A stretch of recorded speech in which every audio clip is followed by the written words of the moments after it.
West Denver. Sleep deprived and heavily caffeinated. All right, let's do this then. This is the Jeff and Bill Show. I don't agree with that. They don't always agree, but hey, at least they have coffee. Coffee. And each other. 8 a.m. in the Mile High God help City us. on this Wednesday, October 1st, 2025. Good morning, Denver, Colorado. You've tuned in to the Jeff and Bill Show. News Talk 710 KNUS. I'm your co-host, Jeff Hunt, along with Bill Thorpe, bringing you the freshest insights, hottest takes from the right, left, and center. Coming up here in just a minute, you're going to hear from Victor Marx. He's got a big announcement coming up tonight. We're going to talk about that, making lots of political waves here in Colorado. Now it's time, though, for news and comment with Blake Olson. Blake Olson. Blake Olson, news and comment. Hey, good morning. It's Wednesday, 53, partly cloudy in Denver, expecting a high of 80 today. This portion of the news sponsored by Pastor Camp Heating and Air Conditioning at 303-777-1234 to learn more about special savings opportunities on Lennox equipment. Our top story. I'm hoping there are enough reasonable Democrats over there. We got picked up 3 tonight when we voted on this. We're going to vote on it again tomorrow. Hopefully we'll pick up some more, and eventually we'll get enough to pass this thing in the Senate and keep the government open. Senate Majority Leader John Thune, tens of thousands of federal workers are on furlough as government shutdown goes into effect. A shutdown went into effect just after midnight. But this was all unnecessary. This was all done to satisfy their left political base and Schumer's fear. I mean, this guy is somebody who is running scared, obviously, every single day from AOC and the other, lefters that he has to answer to. And what you're seeing, at least in, every day now in the Senate, is his reactions and the way he's going about the business of the Senate. In this case, shutting down the government. And Social Security, Medicare, Medicaid, and the U.S. Postal Service will continue operating. How about the FAA? U.S. airlines have warned the shutdown could slow flights as air traffic controllers and security officers will be forced to work without pay. More than 13,000 current air traffic controllers will be required to continue working without pay until the shutdown has ended. The 11,000 employees being furloughed make up about a quarter of the FAA staff. I'm Monica Nelson. And Schmucky Schumer this morning on CNN didn't go well. Every Republican who's gone on TV the last 12 hours or so has called this the Schumer shutdown. What do you say about that name?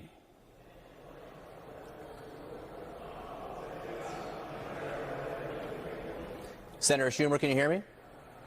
I can't hear. Senator Schumer, can you hear me? I don't think Senator Schumer can hear me right. So his IFB, his earpiece wasn't working, and I'm sure they'll do another live shot in a few minutes. Hundreds of U.S. generals were in Virginia Tuesday to hear speeches by DJT and War Secretary Pete Hegseth. Today, Hegseth will be in Tennessee ahead of the upcoming troop deployment in Memphis. Let's hear the highlights from yesterday, and then what The View, the ladies at The View, what they thought of him. To remove the social justice, politically correct, and toxic ideological garbage that had infected our department. We are done with that. It's tiring to look out at combat formations, or really any formation, and see fat troops. Likewise, it's completely unacceptable to see fat generals and admirals in the halls of the Pentagon. We're empowering drill sergeants to instill healthy fear in new recruits. Yes, they can shark attack, they can toss bunks, they can swear, and yes, they can put their hands on recruits. Here's Joy Behar. Why is he obsessed with fat? Yeah, I mean, why can't we just have a fat military all out of shape?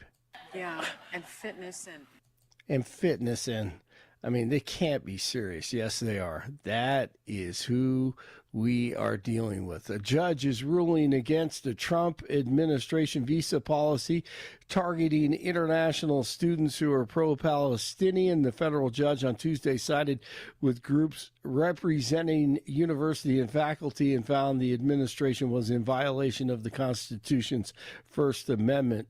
by what they say was chilling free speech on college campuses. If you just, politely and nonviolently protest, and that's okay, but that isn't what they were doing. Turning Point USA was back on campus at Utah State for the first time since Charlie's assassination, which was actually 3 weeks ago today. My name is Andrea, and my question goes out to Governor Cox. It's no secret that you and Charlie did not historically see eye to eye. There are multiple instances of Charlie calling you out for refusing to protect women's sports back in 2022, and even going so far as to say that you should be expelled from the Republican Party. Since Charlie's assassination at Utah Valley, you've seemed to change your tune about Charlie. How has Charlie Kirk's death personally impacted you? Yeah, thank you. So, you know what? I don't know that my tune about Charlie has changed. Okay, so he goes on. He's turned a little bit and improved a little bit over the last 3 years. All right, this one is, here we go again. Maxwell House is changing its name after more than 130 years in the coffee business. A recent announcement says it will be known as Maxwell Apartment moving forward.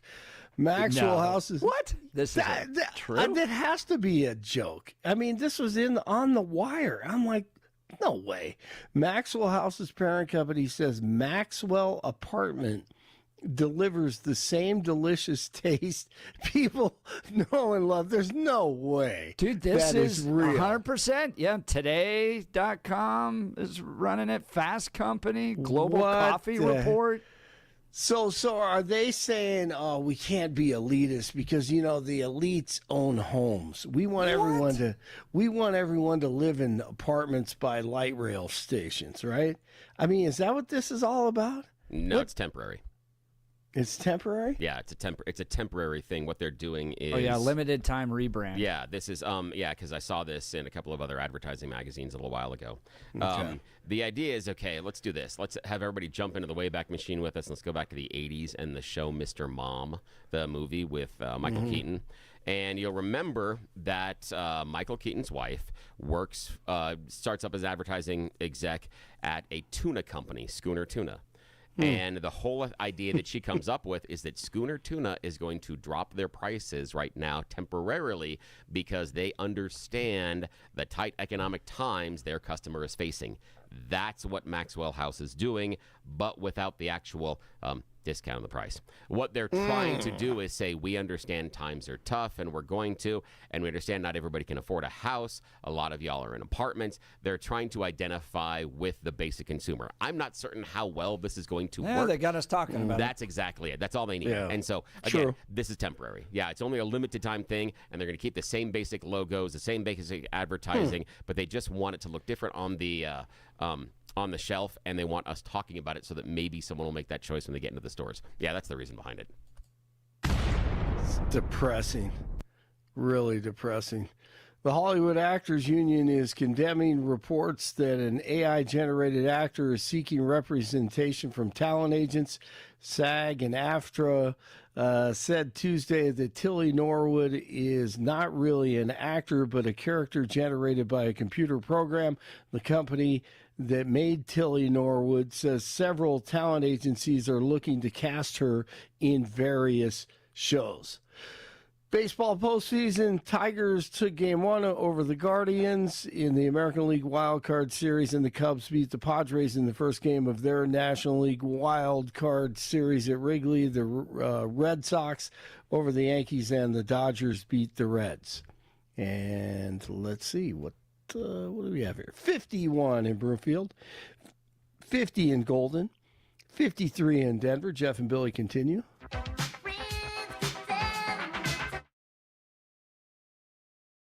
Stay. Cool It Now. Such a Billy song. loves this one. Cool It Now. We will have a high of maybe 80 today. Blake Olson, News Talk 710 KNUS. Beautiful weather to end September, and the first couple of days of October look pretty good as well. Mostly sunny to partly sunny. Temperatures in the upper 70s, lows tonight near 50, and highs 70s. to the lower 80s for Wednesday, Thursday, and Friday. Slight chance of an isolated shower or two today, likely dry Wednesday and Thursday. Weather's a service of L&L Heating and Air Conditioning. For quick, trustworthy, and dependable service, call L&L Heating and Air Conditioning at 720-851-1691. Visit them online at bestdenverhvac.com. You'll be comfortable with L&L. Meteorologist Don Day in the 710 KNUS Weather Center.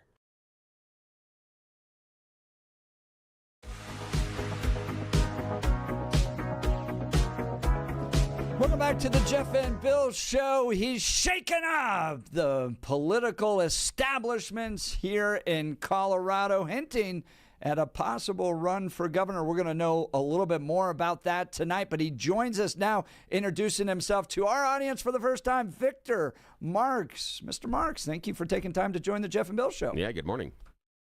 You bet. Good morning. Hey, I have a question first before we get going. Who's the adult supervision in this group? I just need to figure this out. Well, it's not me. Yeah. The way it kind of plays out is I'm your rock-ribbed MAGA conservative, Billy, the classic Colorado independent. And Bill likes to shake things up, so he likes to have some fun here. I am. You should. Okay. Best thing is, do not leave me unsupervised. I am a problem. I will create a situation. Then. Always. I always will. And sometimes in public if we're lucky. Good for you. Victor, very excited to have you here because, a lot of people in the political space hearing about you. They saw the speech at Brave. It was fantastic. They see the very personal connection you have with Charlie and Erica Kirk. So they're getting to know you for the first time, but you have a big announcement tonight. Why don't you introduce yourself to our audience? Well, thanks for the opportunity to be here. Yes, I live in Colorado Springs. We first came here in 2001, where I was an assistant to Dr. James Dobson, and then we launched a ministry to help kids who were incarcerated, homeless people in the U.S., and it grew and expanded after the first decade to where we started doing high-risk work overseas. I think we got best known for rescuing and recovering and helping with trauma, women and children who had been held captive or affected by ISIS. So I was looking at some notes this morning, and my wife and I had a home, a safe house inside Iraq for about a decade, and it just ended recently. So with all of that going on, we knew and could see America kind of spiraling with the political craziness, especially here in Colorado. And, we have 5 kids, 5 grandchildren, and 3 of my children won't move to Colorado because of just how messed up things are. So my bride and what we typically do, we made a decision, not based on fear, ego, or convenience, and we said we either have to fight for the state and enter it in some capacity, and the one we researched and had people help us with, they said, if I'm going to make a change and keep the influence I have, I should consider running for governor. That announcement will be made officially tonight at the Boot Barn Auditorium down in Colorado Springs. That's tonight, October 1st. This is going to kick off a lot, and it's shaken up a lot. You've already got a lot of great candidates in there. Barb Kirkmeyer, Scott Bottoms, Mark Baisley, Greg Lopez, many others. You're unique. You're not part of the political establishment. You haven't run for office before that I'm aware of. So why get into politics? What is the calling that you're feeling at this hour? Well, it's not to be a politician, but a leader that Colorado needs. That's my main thing. I'm an outsider. I'm not changing. And I've seen, I'm going to say things that upset people, which I don't really give a flying squirrel sack, because change has to happen. So I've seen things happen in the Republican Party here in the state that I just went, are you kidding me? If people saw behind the curtain how dysfunctional this is, that's the answer of why Republicans haven't been able to hold the chief seat for the state of Colorado for 20 years. And the Democrats, they have their extreme point of view that's just dangerous. And it affects Coloradans in the worst way, from children to our basic way of life, affordability. My kids can't even get a home now, and they're looking at apartments. So I'll say this. The independents, actually, I appreciate them because they're kind of middle of the road saying some of this party is crazy, some of that party is crazy. But I appreciate their view on some things. Now, look, there has to be a change. It's not even optional. And I think that's why my bride and I said, well, we need to consider this. We need to do what we normally do an assessment, surround ourselves with incredible team members. And I'll tell you who's brought confirmation to things is some of the people that you mentioned that are running. I've been called and said, you should not really run. You should rethink this. I've had candidates tell me, would you consider running for senator instead of governor, if that's what you're considering? And I've looked straight in the eyes of a lead candidate and said, hey, here's my question I'm asking candidates. Can you win? And I've seen body language change and said, well, there's always hope. Well, that type of hope's not a strategy in a campaign to change a state that's upside down. So I think what we're going to create if I do this and make an announcement tonight is a movement of people from all sides, quite honestly, that need, want, and will demand change and be part of it. That voice you're hearing is Victor Marx. He's got a big announcement coming tonight. Boot Barn Hall down in Colorado Springs. 700 plus people have already signed up. There's a lot of excitement around him. I was sitting in the room at Brave Church when he kind of hinted at this, and for official announcement reasons, he can't make the announcement until tonight. But he talked about being called into political service at Brave Church for the Charlie Kirk Memorial, and the crowd was electric. So there's absolutely something there. They're connecting with your style of leadership. Colorado's unique. I mean, I've been in the political game now for a dozen years. And, guys that are, I would say, more kind of old guard Republicans like George Bush haven't won. Fiery grassroots Republicans have run and not won. It's a unique state right now because you get Democrats saying that they're not happy with the direction of the state, not willing to cross over and support Republicans, kind of doubling down. But then I go down to Bernie Sanders' rally. There's 30,000 people that show up. That was the largest rally, a political rally that I had seen since Barack Obama at Mile High Stadium. So polling is showing, and there seems to be excitement around even more progressive candidates. Can you help me understand your strategy in light of this reality that voters in Colorado, angry about the direction of the state, but in some capacity seem to want to double down on progressive craziness? Your thoughts, Mr. Marx? Well, there's always a small faction that will never change, and the more extreme, the better. But the people of Colorado are responding. When I make a post talking about the possibility, and I get over 1 million views, now that's something that's tangible. Just like you mentioned, people standing on their feet at Brave Church at the hint of it. And tonight, the invitation list, when we opened it up, we haven't even pushed it. We simply made posts on social media. And you know what? The number, I think we've crossed 1,000 already. So that's what's reality, not polling by, I would say, maybe groups or people that need to slant it a certain way. The reality would be in the response of the people, which we have. And again, I think we're ready for a movement. The people are. And I'm excited to talk about that tonight. That's Victor Marx' big announcement. By the way, his website, victormarx.com, victormarx.com. My guess is your opponent, if you got to the general, was likely going to be Michael Bennet, Phil Weiser. In either case, both those guys have made their entire careers at this point just opposing Trump. They really haven't delivered. If you ask people what either of them have really done for the people of Colorado. Phil Weiser will tell you, I have a bunch of lawsuits against Trump. I have 13, 15, 20 lawsuits against Donald Trump.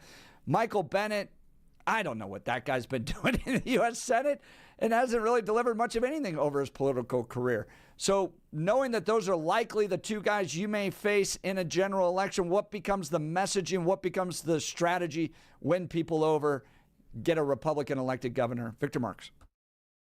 Yeah, I say their experience in history is what's going to hurt them the most. Their lack of effectiveness in leadership. They're career politicians, not leaders. There's a difference. I come in as an outsider and trust you, me, Jeff. It's not me having to beat them. They're going to have to beat me.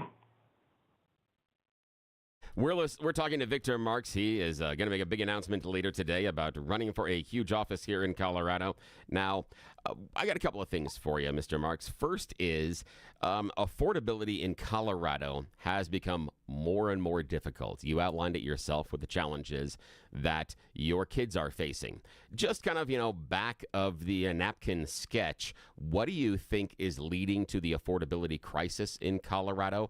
And in your opinion, what are some of the best ways we can tackle that issue? Well, it's always going to be greed of man. That's the challenge when the elites or politicians don't care about the people. And it ends up putting us in a place like this. I remember when we first moved here, we were able to buy 5 acres and a home for $400,000. Now you can't touch that. It's not even touchable. When people have the wrong motives and they're politically minded instead of caring for the people, this is going to be the outcome every time.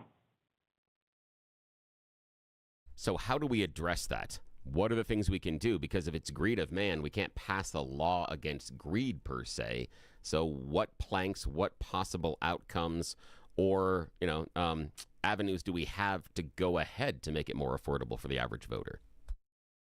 Yeah, nothing gets done when people are backing up on their heels. You get the right leadership in the governor's office and change things, all of a sudden there's a forward motion, the people rising up for a movement with the pressure and the accountability that's needed. It's just time for these men and women who've made horrible decisions that affect even young people in affordable housing here in Colorado. When that gets changed, then you will have the remedy that's needed.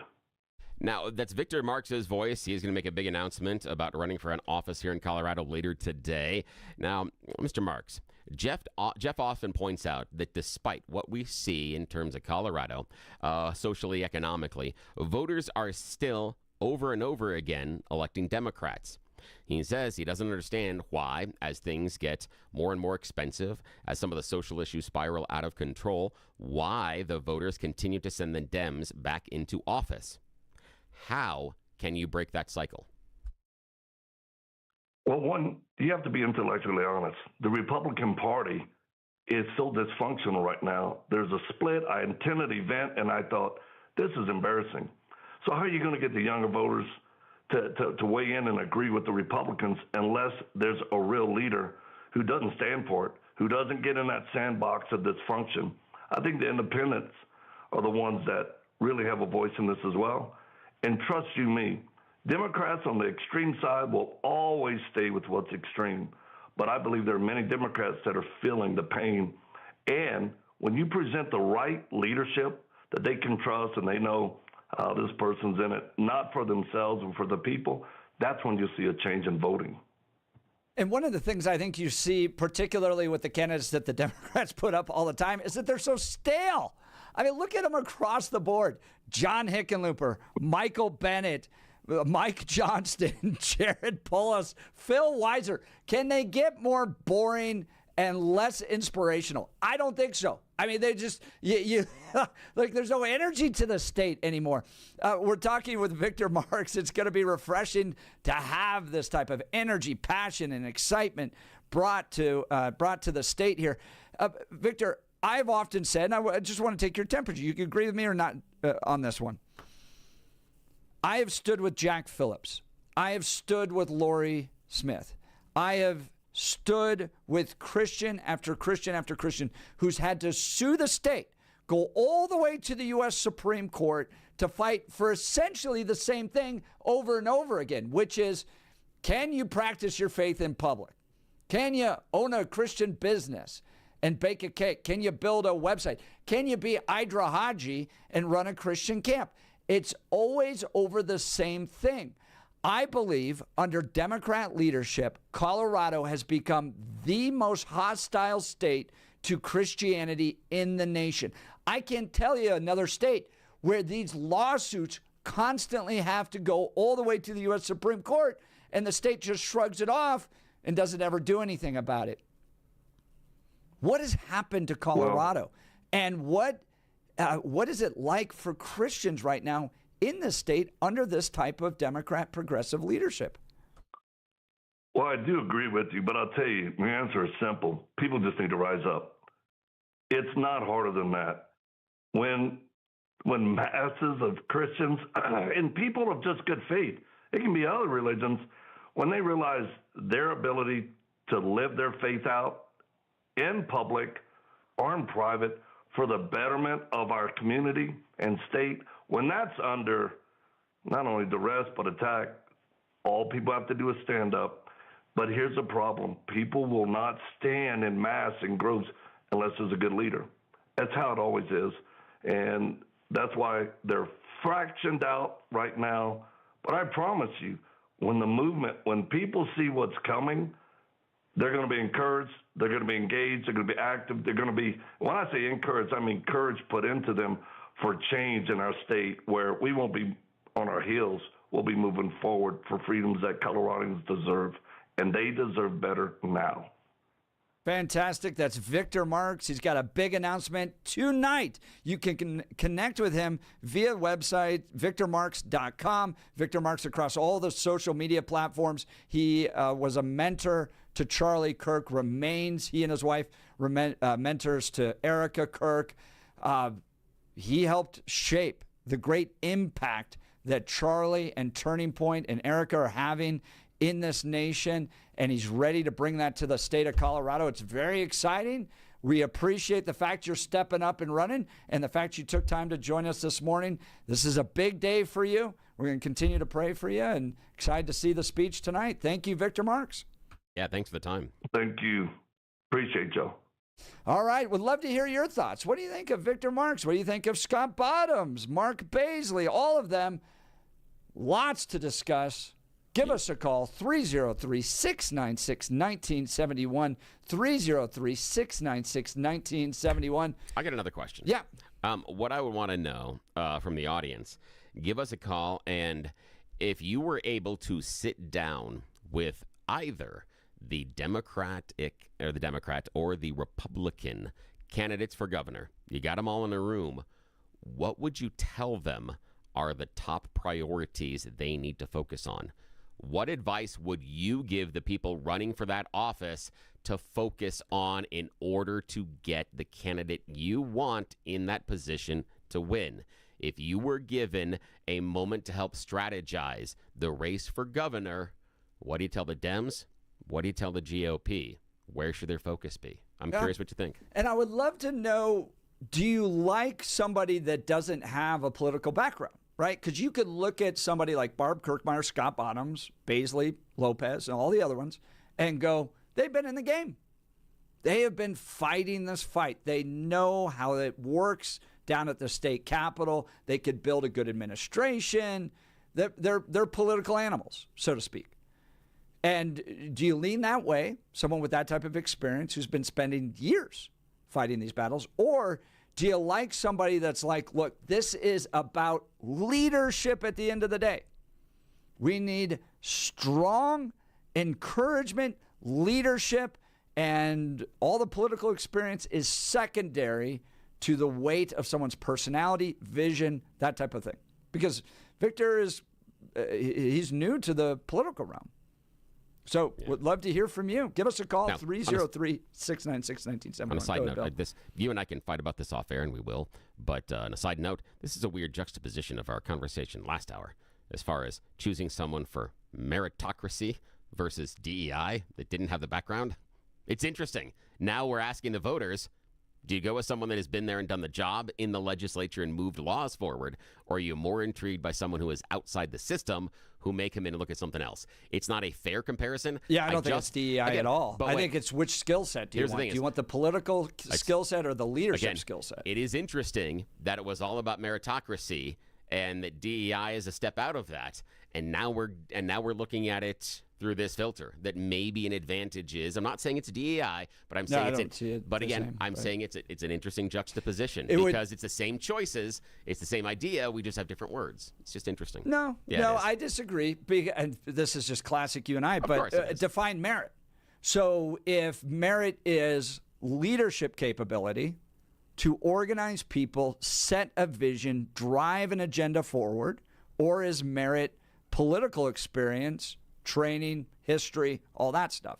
Whereas DEI goes, hey, because of your skin color, let's move you up a little bit. Yeah, I'm not sure that's what happens either at DEI, but that's okay. I don't think that's the bromide. Oh, Mr. Thorpe, we'll debate it all. All right, let's talk advanced hair restoration. For many of us, it's happening. Your hair's thinning. Your crown might be disappearing. Oh, no. Maybe hair loss has you feeling your identity is lost altogether. Well, I got good news for you. It's an incredible yet simple one-day treatment that starts growing your own natural hair the very next day, and it's guaranteed to grow for life. It's the Advanced FUE from Advanced Hair. We've all seen the pills, lotions that come with monthly subscriptions. They help retain what you have, but what if what you want is your own natural hair permanently in specific areas? From Advanced Hair state-of-the-art facilities to world-class Dr. Tanya Pauls, it's not maybe your hair will regrow. It's guaranteed that your new hair will grow. You decide how much, how thick, and where. It's why Advanced Hair is the winner of Westward's Best of Denver. For your free consultation, $250 off and 250 free hair grafts. Call 720-459-HAIR. That's 720-459-HAIR or advancedhair.com. Advancedhair.com. We'll continue. Phone lines lighten up. Text messages hot. You're listening to The Jeff and Bill Show. This is Denver's Talk Leader, News Talk 710, KNUS.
Welcome back to the Jeff and Bill Show. Wrapping up a great conversation with Victor Marx. He's got a big announcement tonight at the Boot Barn Hall.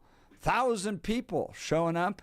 He's got a lot of energy and momentum. I hadn't really known much about Victor. I'd heard about him.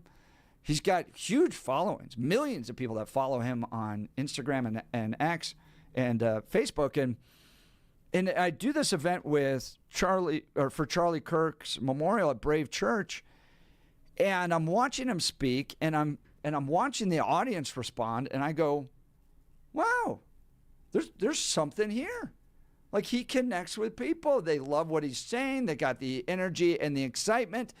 Is it enough to turn Colorado red? I'm intrigued. What do you think? Let's go to Frank Evergreen. Good morning, Frank. You're on with Jeff and Bill. Morning. Hey, good morning. First call out to El Paso County. Man, I couldn't get an appointment for a driver's license until mid-November in Jeffco. I came down here, did a walk-in, and I was done in a half hour. Awesome. Oh, that's fantastic. Yeah, anyway, number one issue, law and order, return to law and order. Get rid of the, the liberal approach to, criminals are our friends kind of thing. We need to punish criminals. We need to ship out illegals. We need to stop sanctuary cities. Basically all the above. Do you think, though, that voters are ready to change Colorado? I mean, I sit here befuddled because it doesn't seem like reason works. It doesn't seem like looking around with your eyeballs works for voters, because you're like, you got the homelessness, you got the drug overdoses, you got everybody's lives are pretty tough right now in this state. Doesn't seem to be getting any better. And yet they're like, we need more liberalism. Help explain that to me. Color may be fuddled too. Unfortunately, their current governor and his three billionaire California friends blocked Colorado last election, and most likely they'll buy it again this election. And it's not, I to some degree I blame the voters, but you can't overcome billions of dollars being spent and bought to buy Colorado, and that's what happened, and that likely will happen again, unfortunately. But hopefully we'll stay the course. We have some people who are running who are outstanding, and who are you voting for, Frank? Keep the fight. Is it Kirkmeyer, Lopez, Baisley, Bottoms, Marx? Who? I'm voting for the Republican, whoever it is. But you can have a primary. Is there anyone that you like right now? Are you still kind of weighing the fields? Well, I'm sad to say I don't know enough about the individual candidates. All I know is they're Republicans, so I'm going to vote for them because the Democrats are just so terrible. I mean, it's just beyond terrible. Hey, Frank, I have a question for you. You're talking about Democrats being, beyond terrible, et cetera, but they keep getting elected. And so, the idea is, you talked about law and order and the sanctuary city.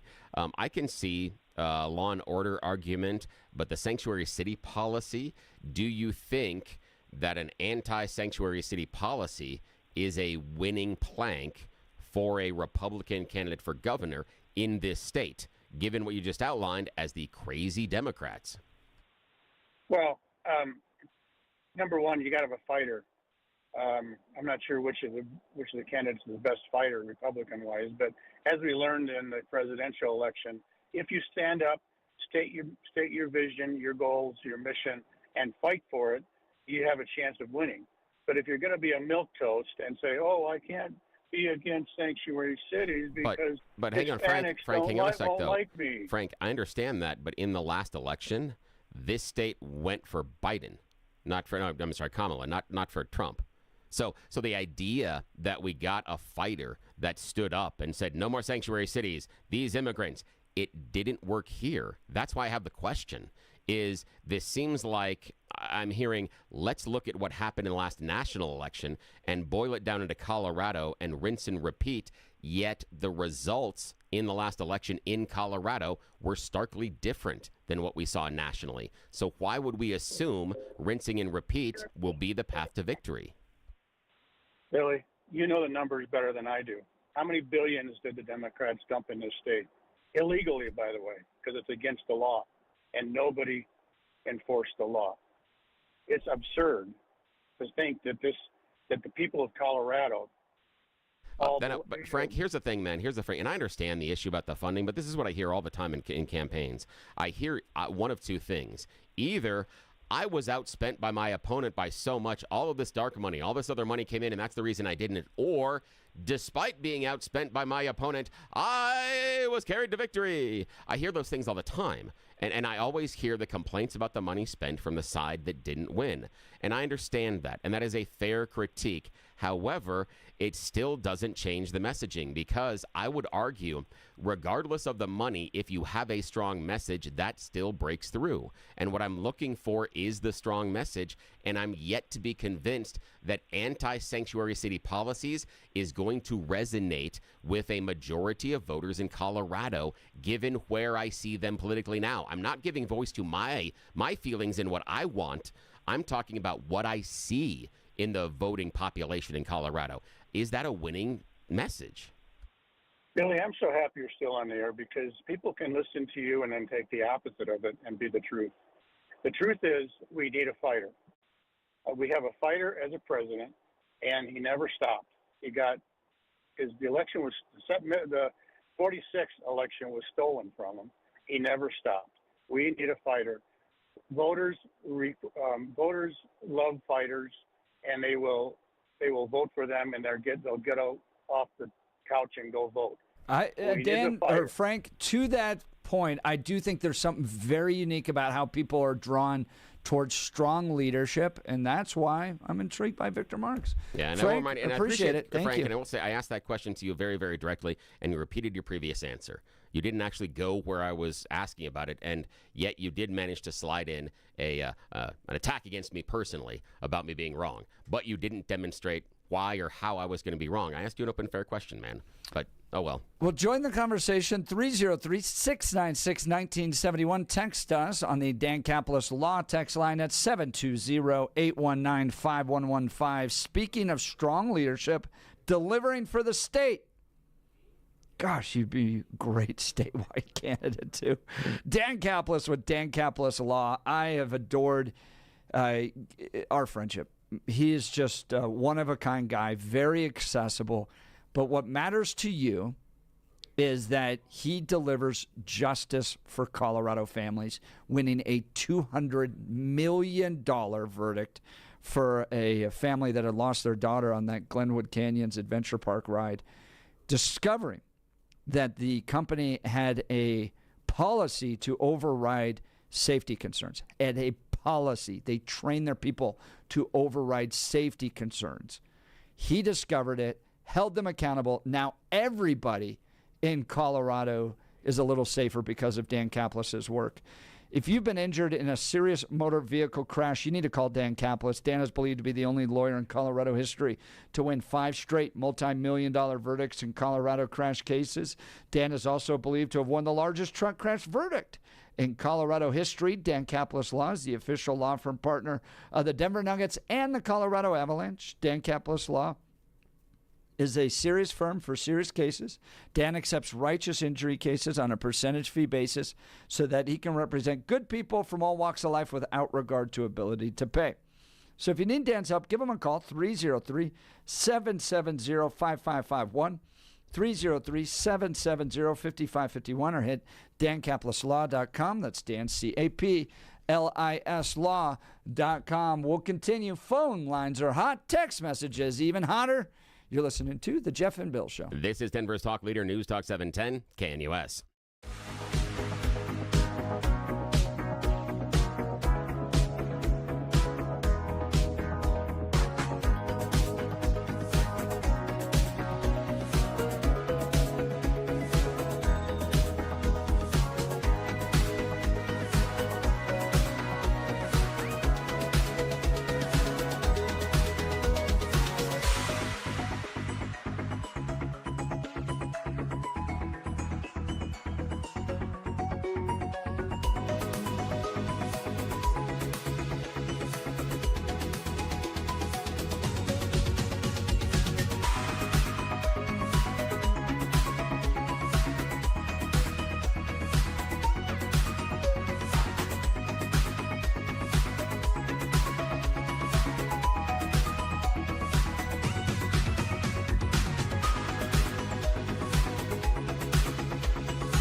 Welcome back to the Jeff and Bill Show.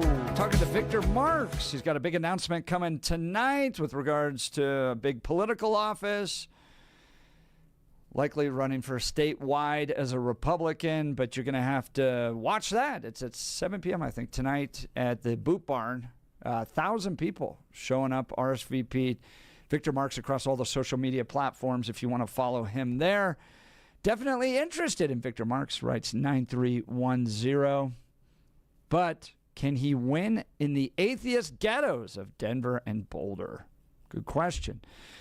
5486, Victor Marx is the best shot at the last chance of revival for this state if conservatives are aware and conservatives and aware voters don't show up at the box to the max, Colorado is gone.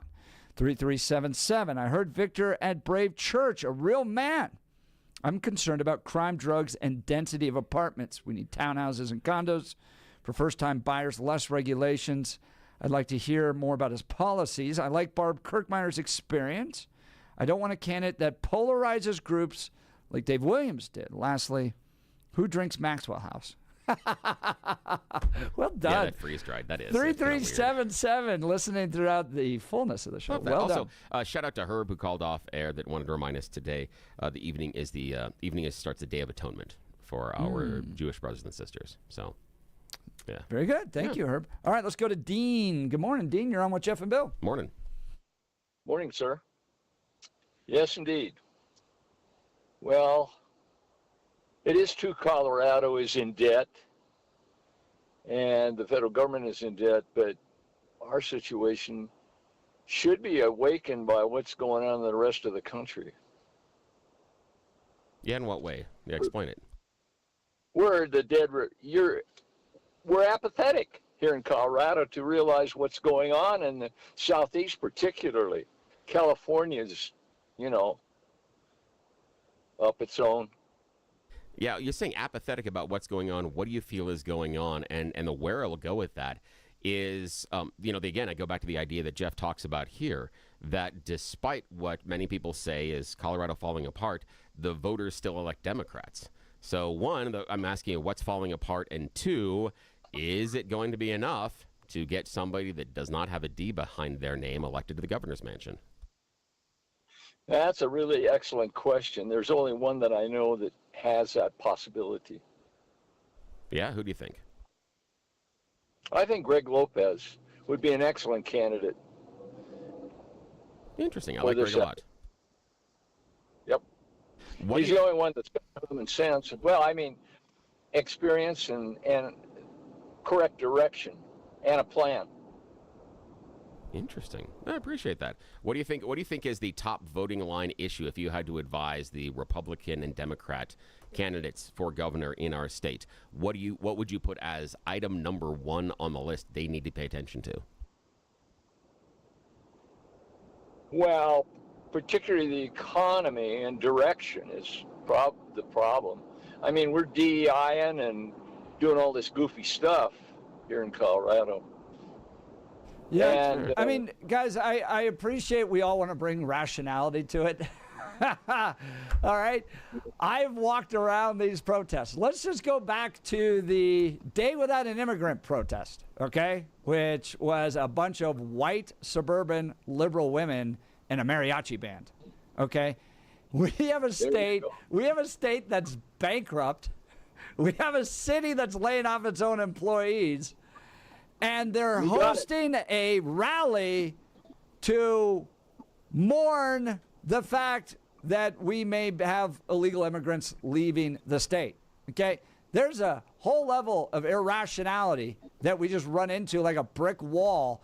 I blame our schools at the end of the day. I think it's 18 years plus whatever college they went to that puts them in a position where the city has no money, the state has no money, and they are mourning we're not spending more money on illegal immigrants. Like, what's the logic there? Yeah, I mean, we're just to furnish our debt is incredible in this state. But that's democratic spending. That's what we got. We voted for it.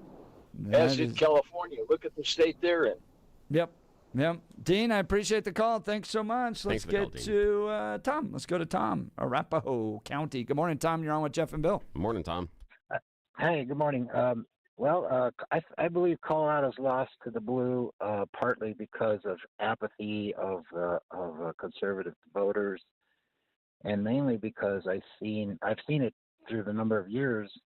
And when we talk about spending on elections, that's a factor. I follow elections. I try to vote, and I couldn't tell you who's running for governor right now for the conservatives, and it's par for the course because, as you recall, Polis spent over $13 million on his campaign.